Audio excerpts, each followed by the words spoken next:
The opinions, viewpoints, and beliefs presented on this program do not necessarily reflect those of the management, the affiliates and broadcast partners, or the sponsors. Listener discretion is advised.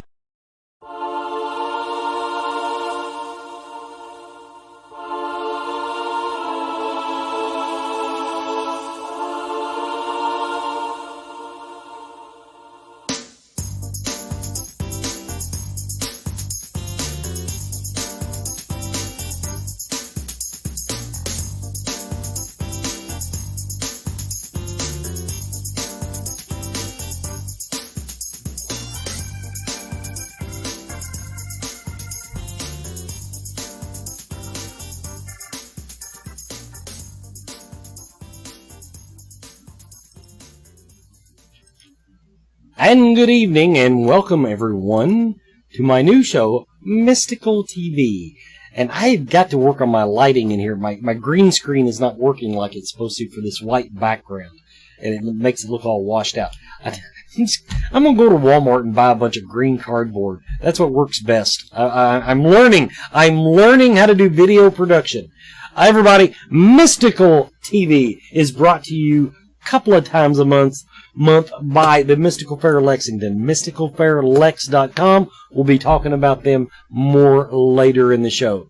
Now tonight, my guest is Holly McCullough. Now, did I even say your last name right? You did. Yes, you did. I knew. I'm always worried when I get into these possibly silent letters like fall at the end of McCullough, and I said she could want McCulloch. She could, it could be, is that an Irish or Scottish name? It's actually, embarrassingly, I always thought it was probably Irish. I think it's actually Scottish. So. Well, see, I keep hoping my name is Scottish, but I keep finding out that Forsyth is like, there's so damn many of them that it's impossible to tell. They forgot they don't even know who they're kin to over there. But the reason I want mine to be Scottish is because then I would have a kilt. They actually have a coat of arms and everything, and I want that for myself. Let's get one and pretend. Who's gonna know? Yeah, who's gonna Google it? Everybody now. Now, Holly, you are I'm gonna let you know you're a bit of an anomaly. I've ran into you at the Mystical Fair. She is at the Mystical Fair Lex, but you're one of the few readers in there that I've never actually just sat down with and talked. So everybody, this is going to be a complete learning experience. We're practically strangers. We just became friends on Facebook like a month ago. So that tells you where I'm coming from. Now, Holly is a psychic medium, a Reiki master, and a shamanic metaphysical practitioner. I'm going to kind of work the list backwards, starting with the one I know absolutely the least about. What is a shamanic metaphysical practitioner? Shamanism is practiced in every ancient culture. It's not just an American Indian phenomenon, and I use American Indian instead of Native American. Anybody born in this country is a Native American. The people I have met, it varies from person to person, tribe to tribe. Okay, now I'm going on to a whole different history lesson. But anyway, so I use American Indian. Hope that doesn't offend anybody. But so shamanism is not just something that is practiced with indigenous peoples of this country. It is practiced around the world and always has been practiced around the world. Everyone belongs to some ancient culture. Whether it's Celtic, African, South American, American, indigenous, and there are always medicine people. I grew up hearing medicine people. Shamanism wasn't really something or a word I heard until much later in life when I met people who identified as shamanic practitioners. And people use the word practitioner instead of saying, I'm a shaman, because that's considered egotistical. Okay. But, semantics. So if you really want to get down to it, but again, I don't know if that's really a popular thing to say either. Okay, just to let you know right off the top of the thing, it's a wonder that I even do this show because I do not worry about stepping on toes. So, yeah, don't worry about it. We're not politically correct. I am the most politically incorrect metaphysical host on the internet, I'm willing to bet. Okay, but anyway, getting back to it, it's basically the way I perceive medicine work, or what is now called shamanic work, is basically it's the old ways. It's the way of the ancestors. It's being in touch with the spirit of the land, spirit of the ancestors. It is connecting with nature. It is connecting with our higher selves for healing for all. And that is a common theme with anything I practice. It has to have a healing basis, not necessarily just physical healing like energy work, but it all has to come from a place of healing the mind, body, spirit connection, because it's all connected. It's all linked. If one is out of whack, they're all out of whack. There are lots of different practices within shamanic work, and that would be a course. That wouldn't just be an hour show. That would be an entire course. And it is confusing. And if you throw some of the language out there, it's scary for people. But it has to do with returning to wholeness, returning to wellness and oneness, and feeling that peace within yourself and that connection to all that is and all that is around you. Now, that's just my take and my perception. If you ask someone else who does shamanic work, they may have a very different spin or a slightly different take on that. That is my take on it. It is a connectedness to all that is. And we tap into whatever heritage we come from or whatever heritage we identify with. There are people that may not have a drop of American indigenous blood, but that's what they identify with, and so that's what they study. And there is no one cookie cutter way of doing things. It's like with any spirit work, it is a calling, hopefully. You know, you do your research, you read other people's work, you learn from other teachers. But in the end, all of this and all spirit work is a calling. And it's what calls your spirit. It's what calls your spirit home. And so maybe someone is practicing a form of Celtic shamanism or African shamanism or just any number of things. So any number of cultures or religions. So it's that's kind of a nebulous answer. I get that. Actually, no. I would say it's a very good answer. Of course, I have my good friend that was just on the previous show with me, Coyote Chris Sutton, and he's trying to explain it to me. So that's why I made you do it again. But actually, what you just described makes perfect sense, because even in the Native American Indian, however you want to put it, but even in those cultures, there were different shamanic structures, if you will.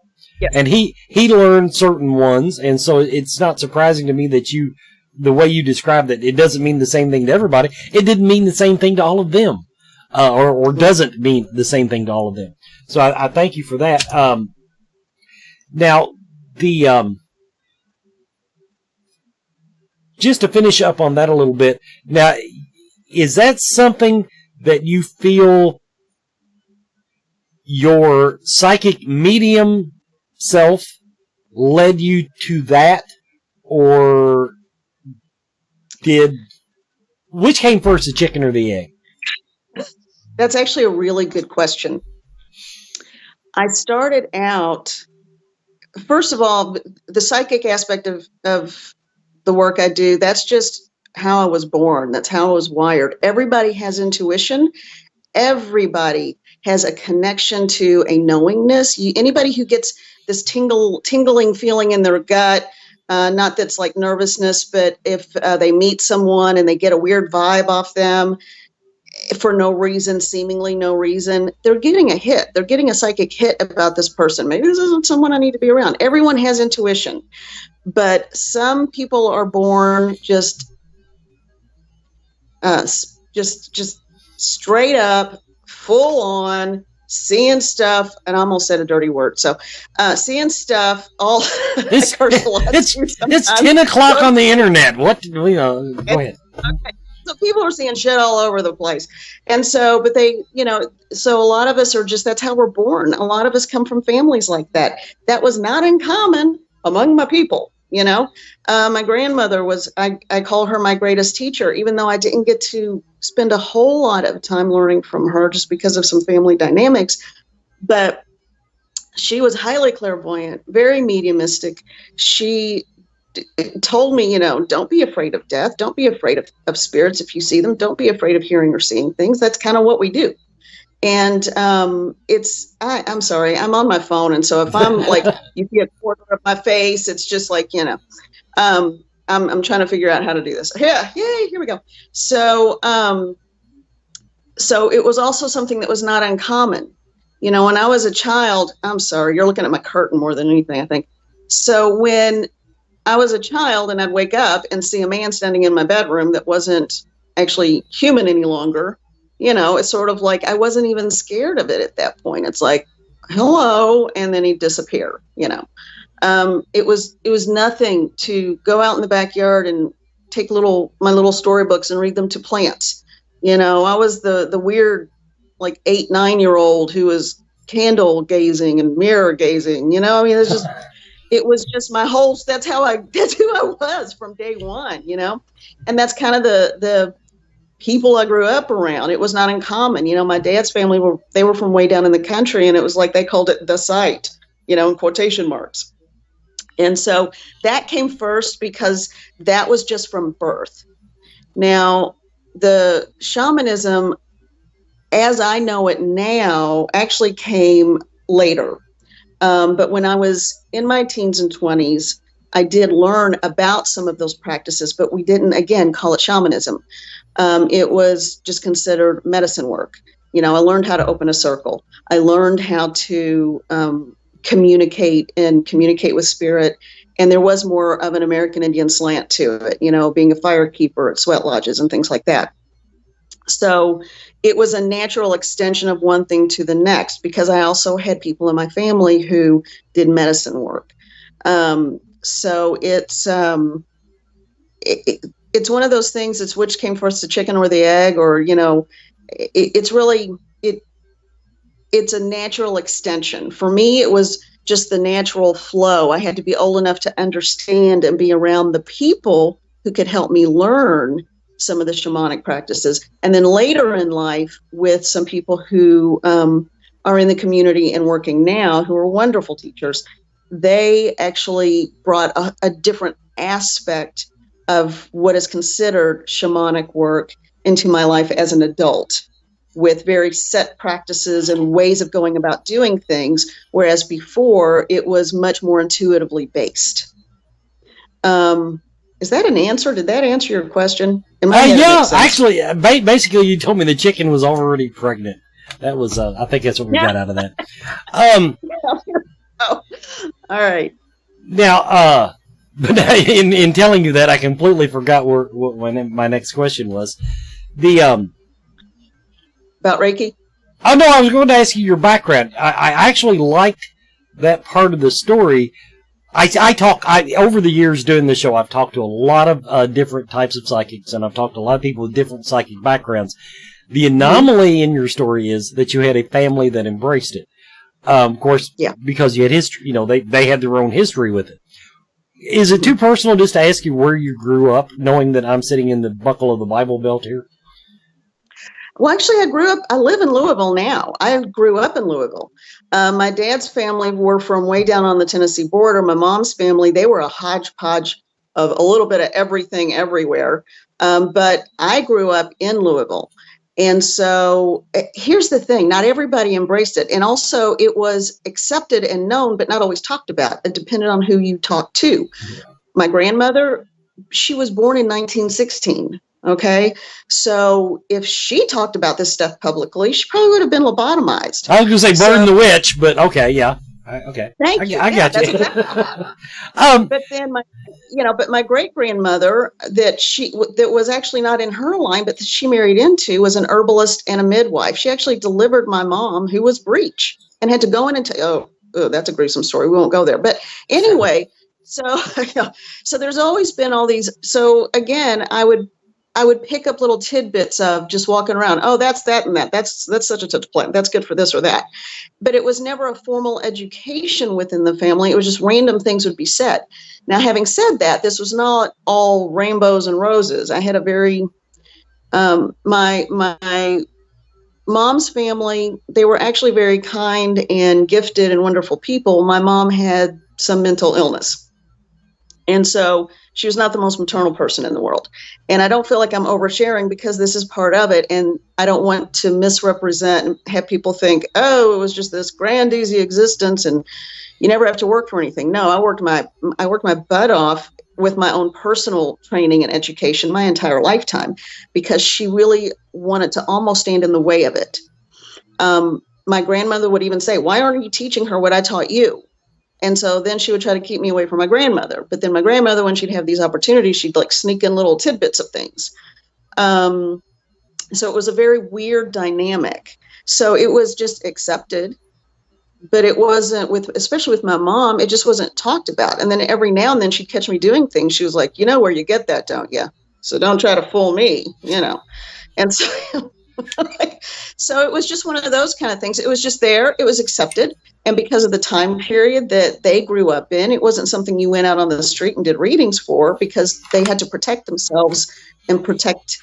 It was truly an issue of protection because it was so stigmatized, which now I find highly ironic that it's almost the new Hollywood. You know, it's like if you're a psychic medium and you can make it big, it's like everybody's glitzy and glammy. And the way I compared it to a friend earlier today or a couple of friends was, it's like back when musicians were just musicians and you could look up whatever you want. And then MTV came along and you had to be the video star, you know? And so I've seen this shift in psychic work and mediumship. And it went from being really, truly careful about who you disclosed what to now it's, you know, a lot of people want to be rich and famous, which, you know, hey, that's great. But it also is just strange to me. You know, it's a strange dynamic.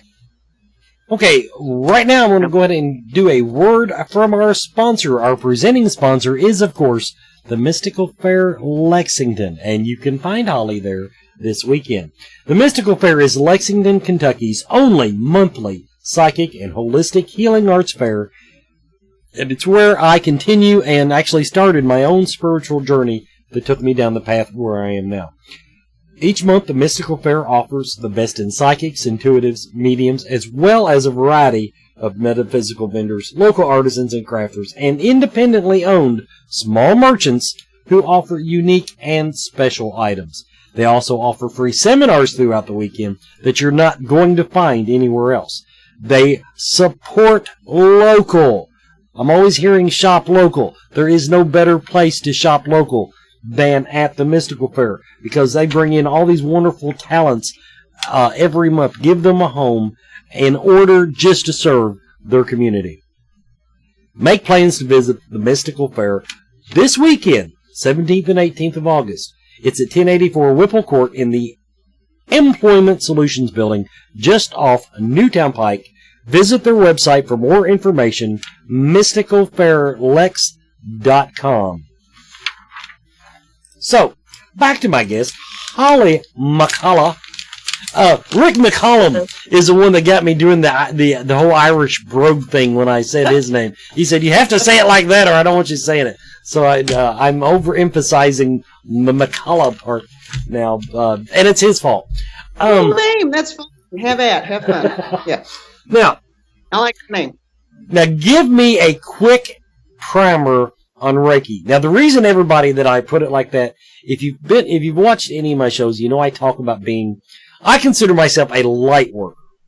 Now, the reason I don't embrace the term energy worker, even though I work with energy, is that as soon as I say I'm an energy worker, people say, well, my shoulder hurts. And I'm like, no, I'm not that kind of energy worker. So anyway, I work with the light. But Reiki, I know, is like similar but different. So give me a quick primer on what Reiki is.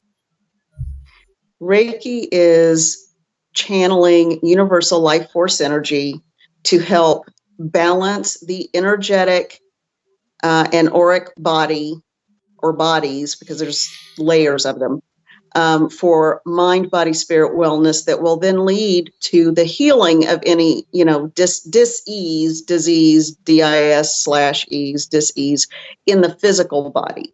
because the idea is that by the time you have a physical ailment, it has already pushed through all of your, if you want to call it an aura or etheric bodies, all of your energetic bodies that surround us. It means that there's some chakra imbalances, and that there is a psychic, emotional, spiritual component to every physical ailment. Because even if you have a hereditary condition in your family, something has to trigger it. Not every single person will have it. So genes are very often triggered and unlocked. And so that usually has some kind of emotional component attached to it. Reiki is basically it's just simply a form of channeling light energy, universal life force energy through your eyes, thoughts, hands, heart chakra, however you choose to do it, to the person, planet, event. It doesn't have to be just to person. You can do it in person, or you can do it via a distance method. And it's to bring us back into energetic alignment. So that's the quick version of that. Now, do you have to be attuned to Reiki to do that? No, but to be attuned to this type of channeling energy work, yes, you need that attunement and you need that work to take that, to understand the concept of it. Without, it would take way too long to get into any more than that. Now, before I learned Reiki, I will say, and anybody anybody on the planet can do this. All you have to do is hold the intention.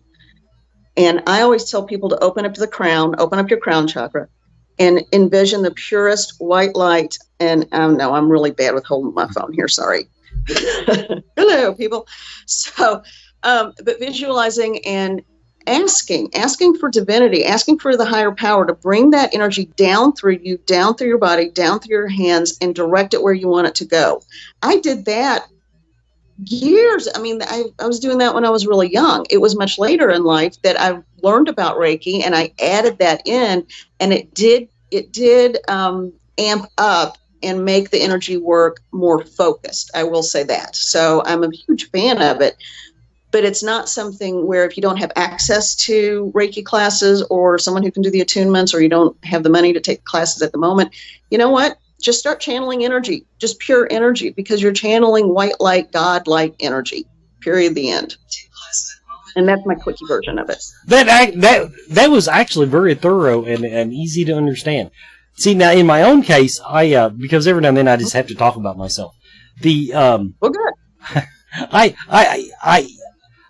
I was told when I got into the metaphysical realm, i.e. the mystical fair, and all these people were really, a couple of them actually freaked out about my energy. It was just like, wow, you've got this really, you've got the, but the drawback to having the type of energy that I have, now, as far as, we'll get into it more with the psychic medium stuff, but I am impervious to the supernatural world. I don't worry about it anymore. It's just, I'm Teflon coated or bulletproof, but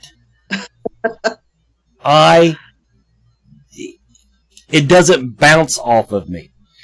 All of the bad intentions of the world, all of the muck that goes through people's minds, all of the negative energy that gets thrown around in the world we live in today, sticks to me like skunk smell.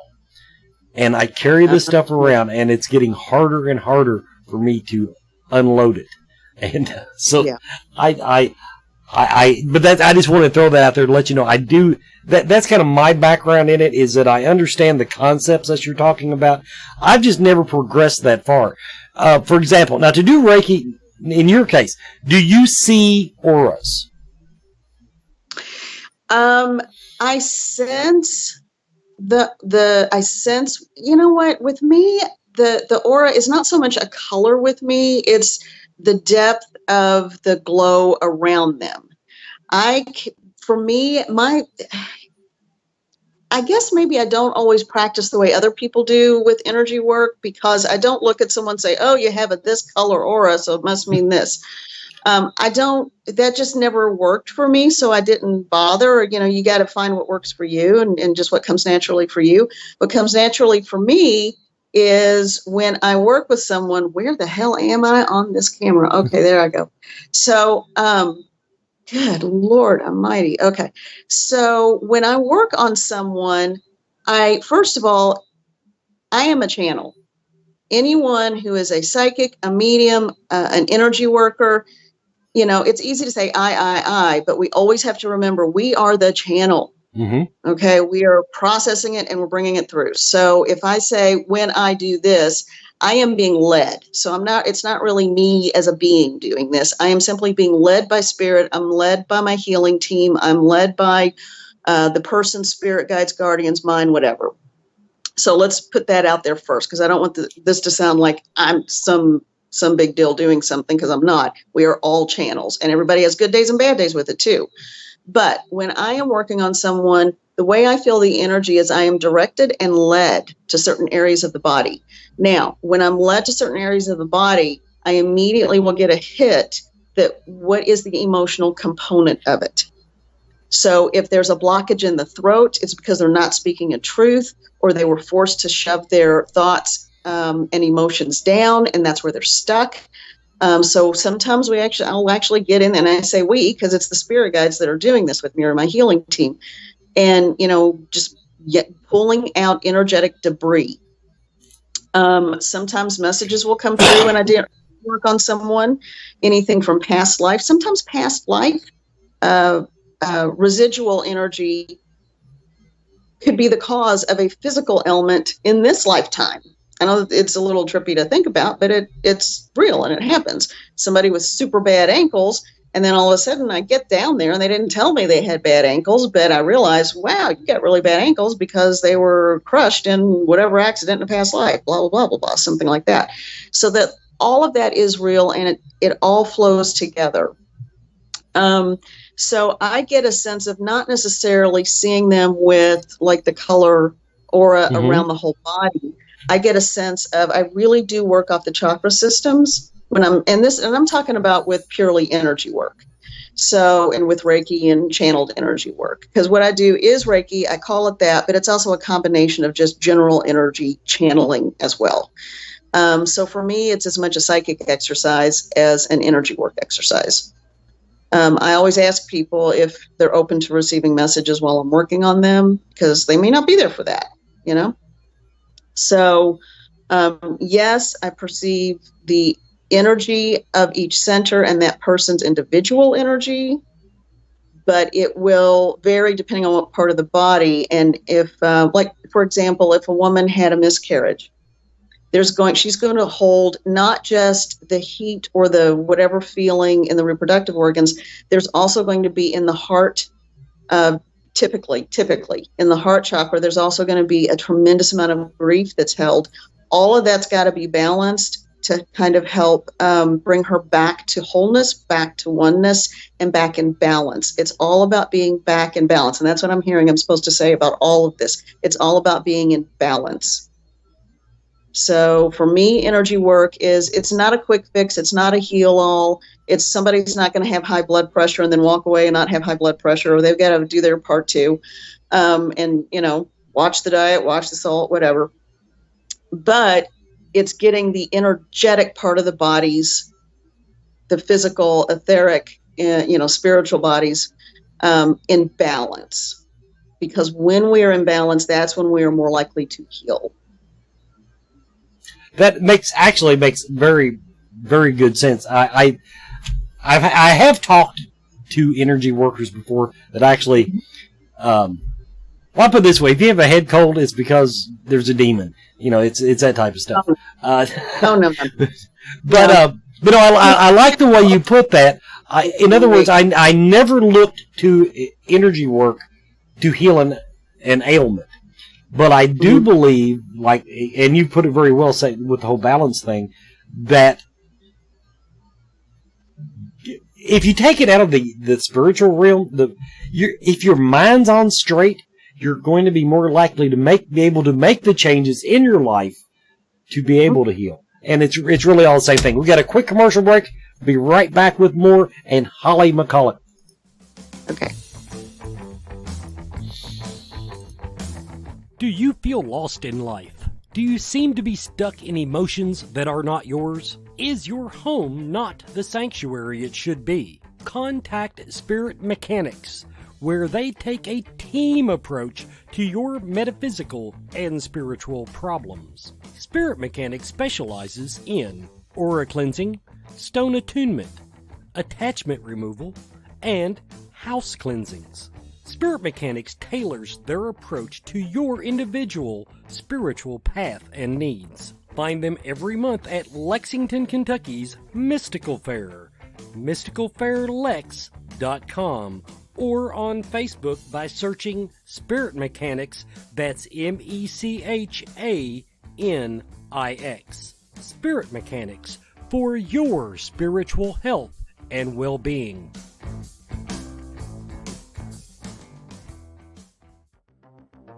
Coyote Chris Sutton. Shamanism, spiritual advisement, paranormal investigations, inspirational presentations, Bringing light to the darkest places for over 20 years.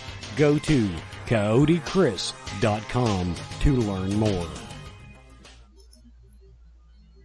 Welcome back, everybody, to Mystical TV, brought to you by mysticalfairlex.com. Little reminder on Spirit Mechanics, they too will be at the Mystical Fair this weekend.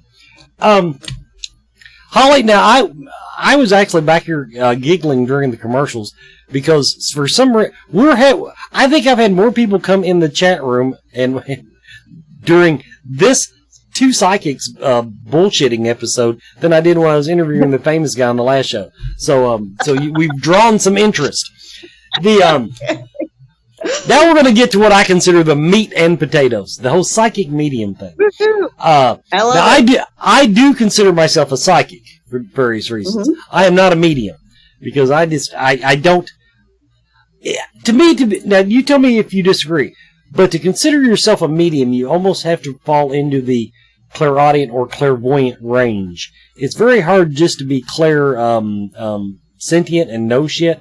And or be aware of stuff and call yourself a medium, because what's your opinion on that?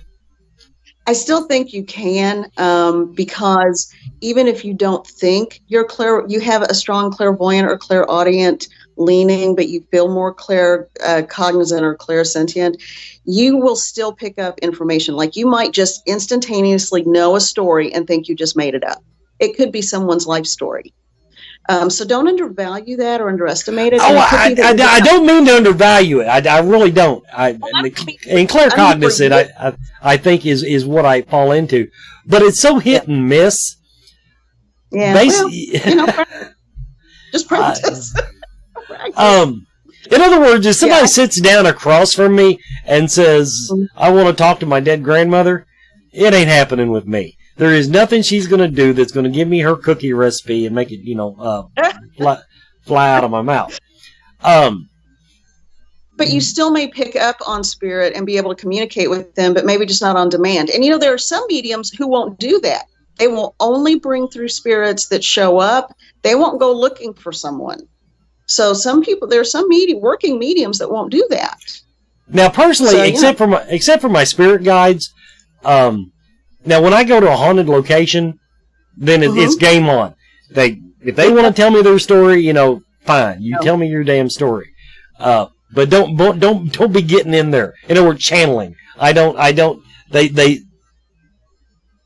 very, very safe about it, and that's the way it's. I know that is my particular path.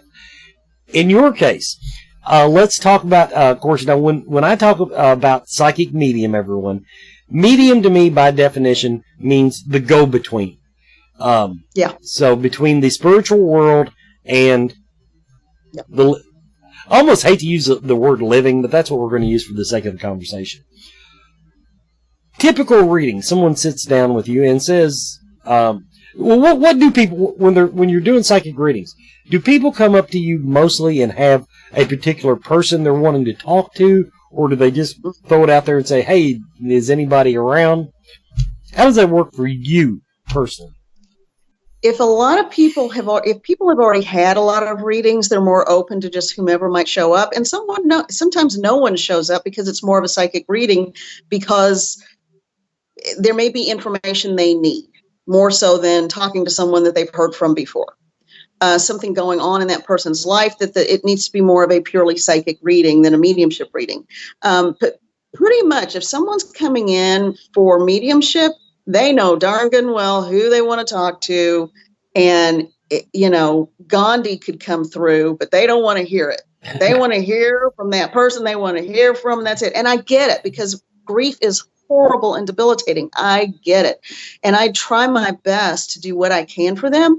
But also, sometimes they're just not ready to come through, or they're just not coming around.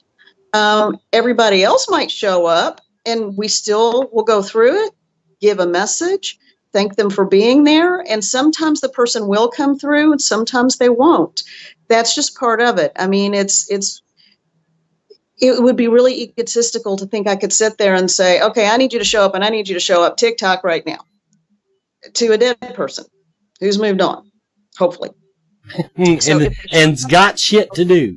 And exactly. But, but for the most part, people get what they need.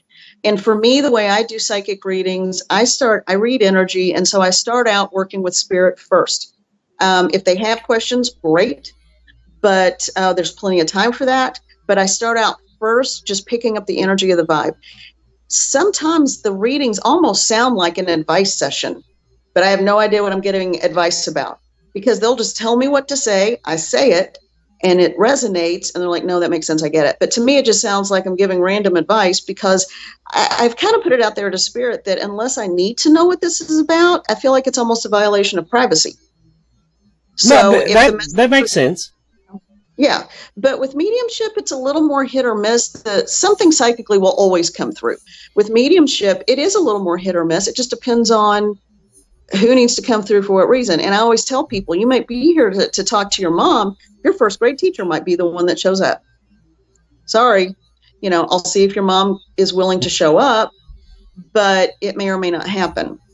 And I think sometimes people get frustrated with that, and people who have never had a reading, holy moly, you can never give them enough evidence.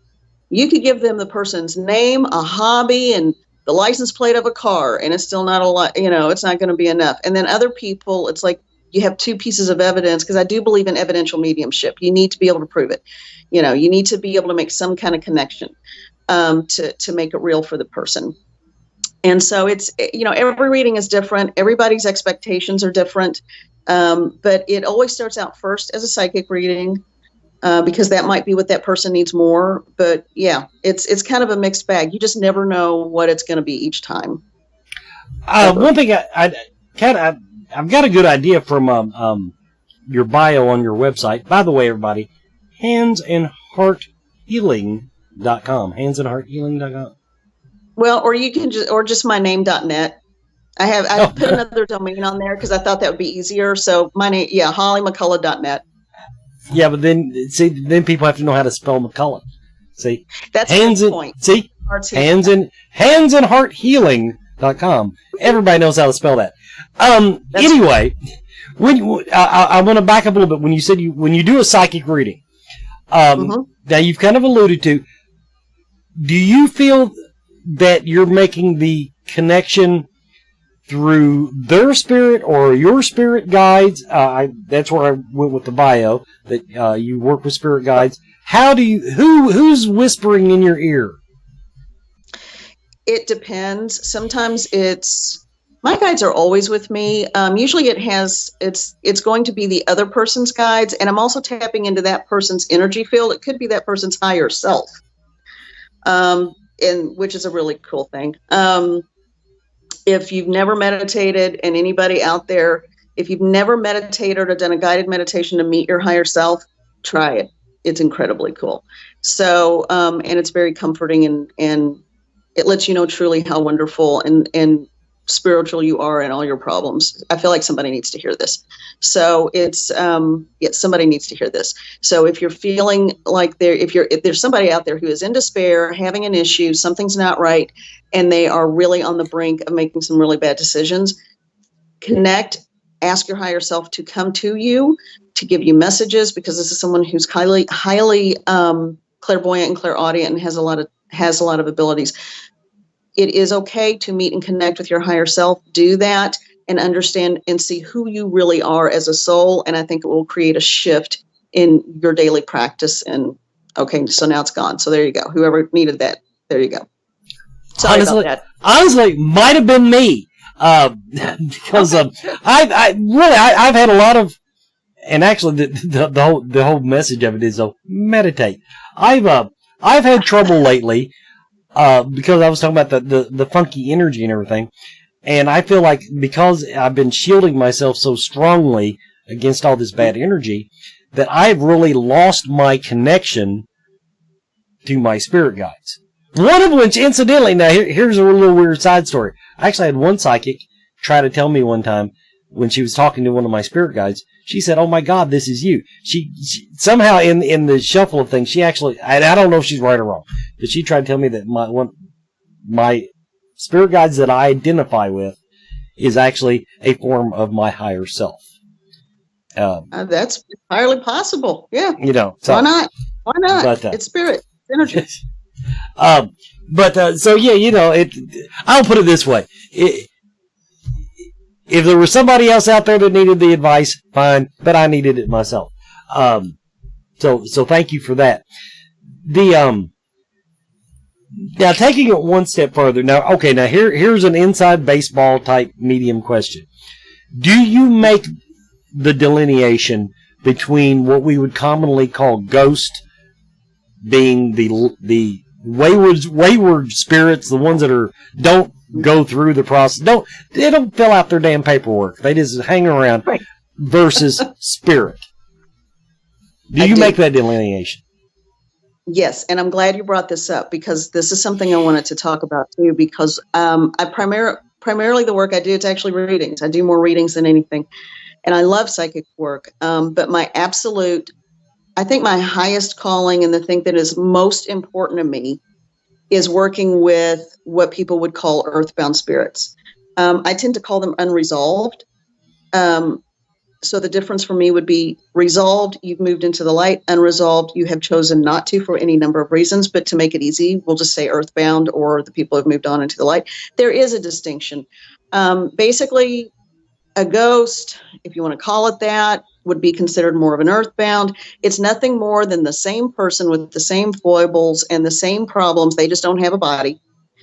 And they do not have that enlightenment that happens when you move into the light, and that sense of resolution and peace and understanding that happens when they move into the light. And then that's when they also kind of become a drain on the people around them, because they're disembodied, but with the same jacked up problems. Okay. So to put it that way. So that's one of the things that has happened, and spirit has been the big teacher on that work, because they've taught me different ways of being basically the liaison between the earthbound and the gateway. I used to call it a portal, and I have really smart ass guides, and they just laughed and said, "Oh honey, no, it's a gateway." So it's called the gateway to the other side. Not a portal. I call it a door. A door? Okay, that works. But a portal for me, portals and vortices are actually two very distinctly different things and separate from the gateway to the other side. So I was using absolutely. I agree 100%. Thank you. Yes. So that is really important work to me, and I do make that distinction. First, and you talked about channeling. Please don't anyone ever try to channel an earthbound spirit. Don't make friends with an earthbound spirit. You can feel sorry for them. You can want to help them. But the goal is to move them on as quickly as possible, because they're not your friend. It's a dead person without a body who needs to move on and be resolved. Okay. But believe it or not, I've run into that. Spirits that are resolved and have moved into the light, when they come in through a reading or when they come into your energy field, sometimes people get scared because they just simply misunderstand it. If your light flickers or you see a door shake a little bit and you get freaked out and everybody starts screaming demon, thank you TV, but everybody starts screaming demon, or it's a ghost and I'm terrified, it could just be that's the only way they can get through to you, and they're trying really hard to reach you. It may not be anything bad at all. Now, if there's a denseness in the energy, you feel uncomfortable, you feel creepy, you get the jeebies, that is probably something that may be earthbound.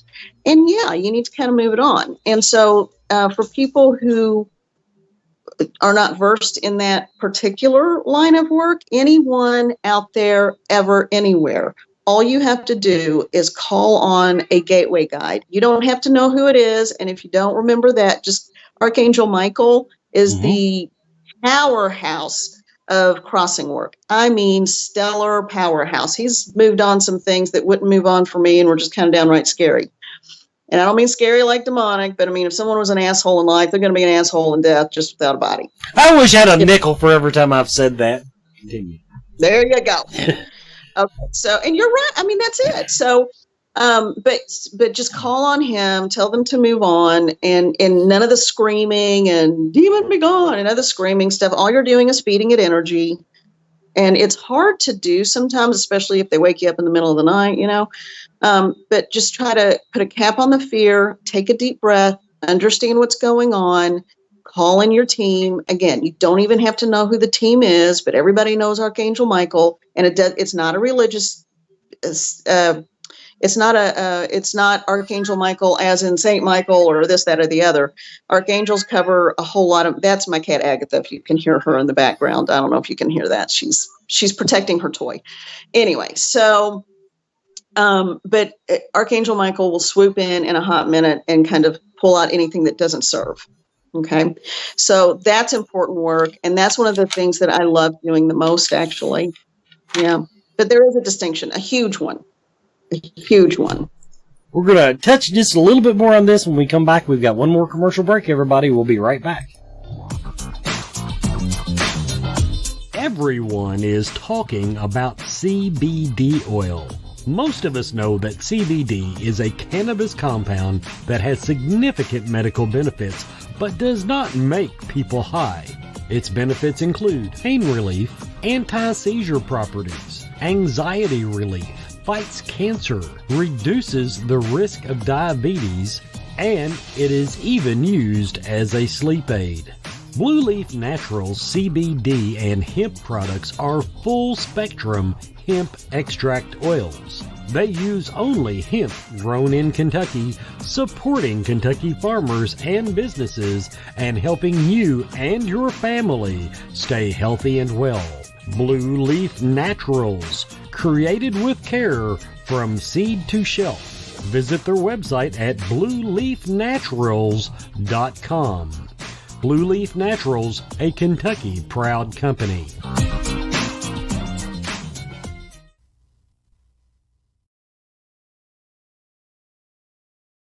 You've heard me talk about Mark and Shelley James down to Elizabethtown, Kentucky. Akashic Awareness. Akashic Awareness is a metaphysical healing and learning center unlike any other in Kentucky. A large selection of crystals, gems, and minerals greet you the minute you walk in the door, and from that point onward, the journey is yours. They offer a great selection of metaphysical tools, state-of-the-art healing classes, and lectures, and it is a place that is void of judgment. Everyone is welcome. All belief systems are welcome. It's all about finding self. Akashic Awareness is open Tuesday through Saturday, noon until 6:30, 7 on Friday and Saturday. This weekend, they will be at the Mystical Fair Lex. MysticalFairLex.com. You can find them this weekend. But in the meantime, visit their website, AkashicAwareness.com. They've got a calendar of events almost daily. They've got something going on in that place. And get on their email list. AkashicAwareness.com. Okay, final segment now with Holly. And now we're talking ghosts and spirits, because that's my bread and butter. That's how I got into all this. I wanted to ghost hunt. Mm-hmm. And then I started getting into all the technicalities. First of all, I can tell you've got a little bit of that attitude, but you're still just a little bit polite about it. I have come to the realization that ghosts, for the most part, are just tedious and needy and just, with few exceptions. But now I have to admit, I did make friends with one.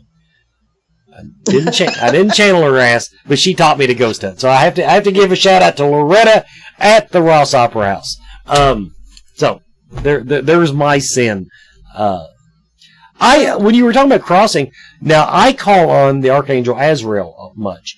Okay. Because that's the angel of death and not the one that in the movies. Yeah. I guess you could say I like the hierarchy of it. It's like for your typical ghost that just, okay, I'm ready to go home. Azrael can show him the way and fill out all the paperwork for him. This is where, okay, now I've had a lot of psychics pound me down about this, but I understand, and it's because I don't really I can't wrap my head around the concept of archangels all that well, but I hate to bother Archangel Michael all the time. He's infinite. Anything in the angelic, anything, even spirits. I mean, they can be wherever they want to. I used to feel the same way too. It's like, oh man, I don't want to be. No, it's not that way at all. And it is hard to. It is absolutely hard to wrap your head around that there could be that much infinite ability and energy in any being. And we have put this vision in our head with a name of Archangel Michael, but maybe it would help instead of a guy with a sword hanging around, that looks very human to us. Instead, think of him as what he is, which is a big divine, he is, I was going to say a big ball of light, and that just almost made me laugh. So I had to stop for a minute and rephrase that in my head. But he is an enormous, vast, you can't create or destroy energy. He is just an absolute powerful mass of energy. Imagine the most radiant, glowing light that could be everywhere and anywhere, because that is an extension of God. That is an extension of divinity. Whether you want to say God, Goddess, Allah, whatever, but it is an extension of divinity. And that is without limit. And that might be an easier way to conceptualize Archangel Michael's ability to be everywhere, anywhere, at any time, because that is an extension of God. I agree with you, but I need the sword imagery. I love it. I don't know if I got that from the oracle deck that I had or whatever, but to me, he's a sword dude. So I've got to hold on to that for myself. Now, well, I hold on to you, but energetically, that's what he is. Okay. And as far as with the earthbounds, just really quickly, I actually have.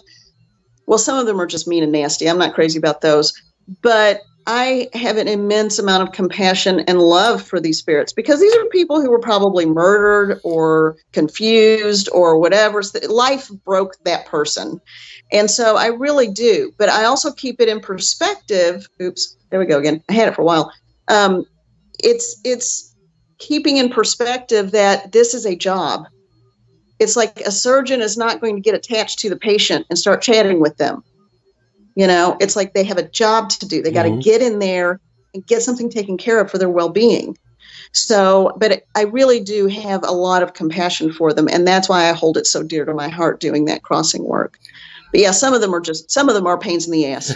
See, now I do agree with you about, some of them, their life was taken away far too quickly. And now a lot of times they're pouting about it, but I get it, because it is the psychology of it. You take something away from me and I'm going to be mad too. Now one thing, but now tell me, as a psychic, here we go, we'll just do it this way. I'm finding that more and more of the earthbound spirits that are around now, the newer ones, we'll put it that way, the newer ones. I think in the old days, if you will, 20, 30, 40, and definitely on back, we all had such a strong family attachment that when we passed away, our loved ones that had went before us were standing in the light, in the doorway, in the gateway, saying, "Hey, come on over. Good to see you again." And so, I worry now that we've lost that connection to family as a society. That I don't want to say. I'm not telling you that it's Ghostbusters and the streets are going to fill with ghosts. But I'm finding the ghosts that I do encounter that are more recently departed have more have less good reason to be here. I'll put it that way. Okay. The ones that I work with, they do have reason to be here. I haven't really found that as much, but now I have found that they will go through for a pet. They'll see a dog. It's almost always a dog. They will go through if a dog comes through to take them over. That's actually happened quite a bit. That's happened as much as I never thought of calling on a pet. Pets, big time. Well, that's what I'd go through for. So, I mean, big time pets. Pets are the thing. But then, oh shoot, I lost my thought because then I got all distracted by the thought of the pets. Oh, here's the thing. I don't worry, and I just had this conversation with someone earlier today. When people die, even if they're afraid of death, or if they may have some inclination to try to stay, most spirits, I feel like the ones who stay behind, generally, if they're here long enough without a body and a lot of people can't see or hear them, all of a sudden they want some help and want some intervention. It's only the ones who are here and up to no good who don't want to go into the light, and you have to fight with them a little. But when people die and that gateway, that light opens up, and that light is real. People talk about a tunnel. I mean, I had a near-death experience, and I was dead for a long time. I didn't see a tunnel. I just went immediately, boom, there was a light. It is so overwhelmingly blissful and perfect, and that's why people call it home. It is. I have never ever in my life felt the love and acceptance and compassion that I did when I was in that light, and I haven't since. And when you think about the love you have for a child or a family member or a spouse or a pet, it is intense. You'd give your life for them. As intense as that love is, it was dwarfed by what I felt when I went into that light, which is hard to talk about, hard to wrap your head around. That is hard to wrap your head around. I wasn't supposed to stay. I was supposed to have that experience to tell people about it, to help them with their own end of life issues or with a loved one who has moved on. But sometimes, and I'm getting a little, I guess, disjointed with my story here, but spirits very often, even if they're unsure about moving on, or they don't have someone to come get them, they don't have like a close-knit family to come get them, when they feel that light, that family almost doesn't matter anymore, because the soul family on the other side and the guides waiting for them is so incredibly real and loving that that's all you want. That's all you need. And you will run into it. And with earthbound spirits that I've worked with, when that gateway opens, sometimes I don't even have to talk to them to convince them to go over. They just look at it and they look at me, literally, it's kind of funny, wave and run into it. Mm-hmm. I've encountered that. Yeah. I do understand that. Now, my personal understanding, tell me if this is how you interpret it, because I think a lot of this is just up to the way Spirit gives us stuff that we can wrap our heads around it. Mm-hmm. You described the light very, very well there, and I believe that is the way it happens when you pass away and you lift up out of your body. Mm-hmm. That's, right with you there.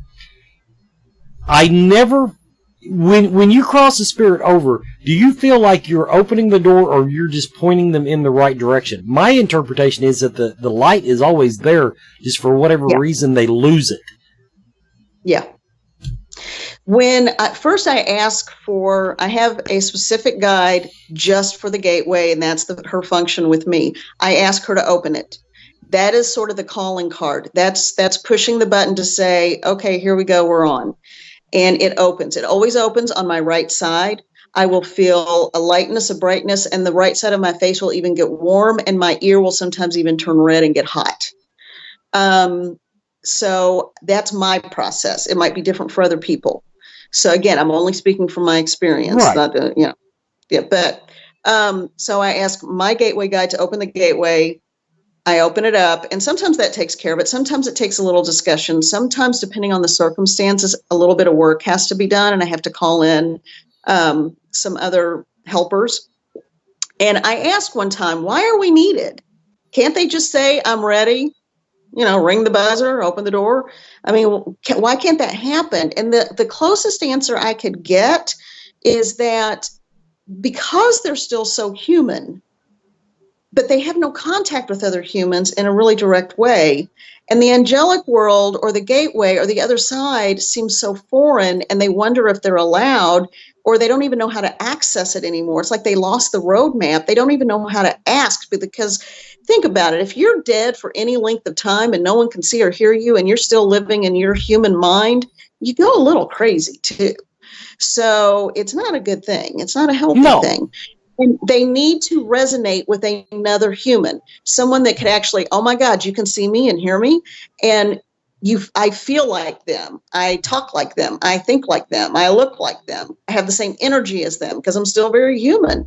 And so the comparison that was made for me to help make this sense is it really is like a liaison. We are the ambassador to kind of help them through, or the tour guide almost, because they trust us because we're still familiar. It's sort of like if you were in, let's say you were in Morocco and you're at the bazaar and you're totally lost and don't know how to get back to your hotel. And all of a sudden, around the corner, you hear an American voice speaking English. You're going to make a beeline over there and say, oh my gosh, I have no idea where I am. Do you have any idea where I am? And can you help me? That could be a serial killer. But you're sure going to make a beeline over there because they're speaking English. And it's kind of the same thing with the dead spirits. It's like, oh, you speak my language. And then they're like, because sometimes that is the conversation that has to happen with the spirit. So I can go, well, they ask about hell. There was one guy that wasn't sure. He's like, well, will I see Jesus? And I said, if you believe, you will, because that was his belief system. So he ran right in. Some of them just had to be convinced they could be of more help to their loved ones still here, especially when children are left behind. That's hard. Sometimes you just have to tell them you can be of more help when you have more energy and you're in an enlightened state. Right now, you could possibly drain that person. So sometimes there's a little discussion, and I've actually also seen some that were they had so internally corrupted. And again, it's what people might perceive as, like the scary demon that you see on TV. It's actually just a really badass human who's so corrupted and turned so far away from the light that they just are mean. They're just plain old mean. And now in that instance, you just shut down negotiations. They don't want to go into the light. They enjoy wreaking havoc. And so at that point, I've actually seen arms of light reach out, just pick them up and haul them in. And sometimes that's when Michael gets involved. But that's rarely, really, really, and let me emphasize that, really rare. It's more likely that, well, the best example is there was a guy named Arthur. And he didn't cross because he spent most of his life on a bar stool instead of taking his paycheck home to his family. And he just felt like he didn't deserve to go. He had a lot of internalized guilt. And once he realized, we talked, blah, blah, blah, he went. So sometimes it could be something like they didn't do something horrific, or something horrific didn't happen to them. They were just Joe Blow, who was just kind of afraid to go and embarrassed and ashamed. But they recognize, again, we speak the same language. So that's the closest I can get, because I was always boggled. I'm like, you guys are so much more enlightened and powerful and know so. Why do you need me? Foul-mouthed me who eats too much pizza. Why do you need me to do this work for you? And it's like, it's just having an interpreter. That's a good way to put it. We're sort of like the human interpreter for the other interpreters who are still scared. Good way to explain it. Great way to explain it. And it takes us right up to the end of the show. Holly, Thank you so much for coming on and sharing with us. Everybody, now we've been talking to Holly McCulloch. You can meet her this weekend at Lexington's Mystical Fair. MysticalFairLex.com. It's on Whipple Court. Starts tomorrow, runs through into Sunday. Holly, it's been great talking to you. Though. Oh, you won't be there? Okay. Tomorrow, people. I'll be there Saturday, but not Sunday. Tomorrow. You want to meet Holly? Go tomorrow. Thank you.